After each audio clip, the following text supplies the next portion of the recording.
Imagine at the core of your practice, this is you.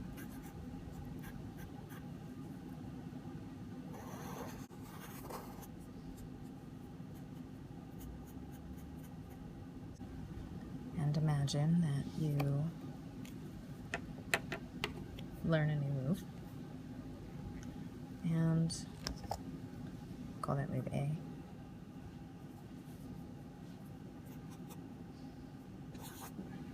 Let's say you learn another move.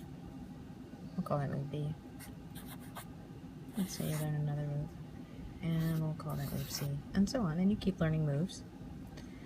And what you want to do is you want to take these moves, like A, that you've learned, and integrate them into your core flow.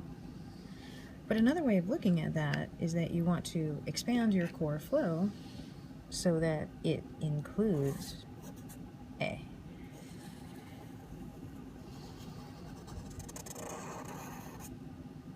Well, really, and to B. And C. So what you're really looking to do is expand your core outward, and at the same time you want to be bringing all of these moves inward, and you want them all to be flowing together in a way where you have access to these moves as well as you did to all of your core moves. Well, here's one exercise that might help. Take each of the moves and write them down on a piece of paper. Put that piece of paper for each of the moves out on the floor, around the room, in front of you in which you're practicing.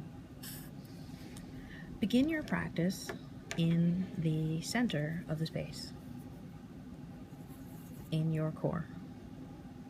As you begin to feel capable and centered, start to move physically toward the piece of paper, and at the same time execute the move on the piece of paper.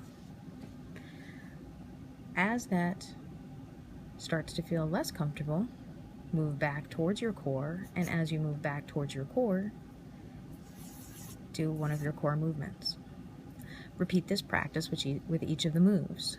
So, move towards move B, execute move B.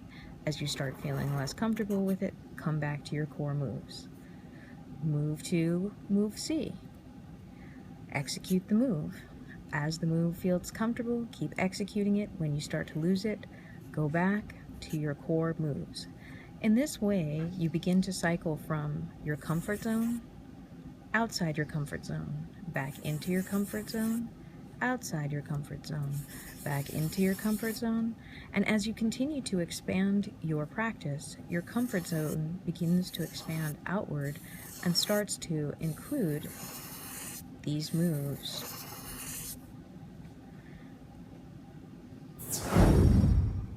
We look at this in three basic ways.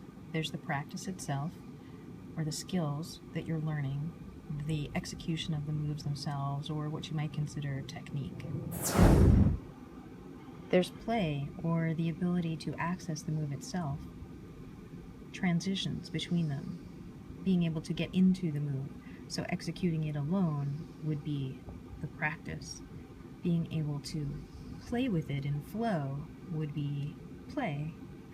And the third level to look at is performance, which is the stylization, presentation, and dance of the moves or combinations.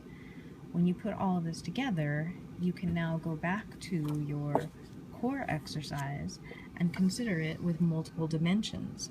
It's not just executing the move, but it's how easily you can access the move, get into and out of the move, how well you stylize it, how well it flows in the combinations around you.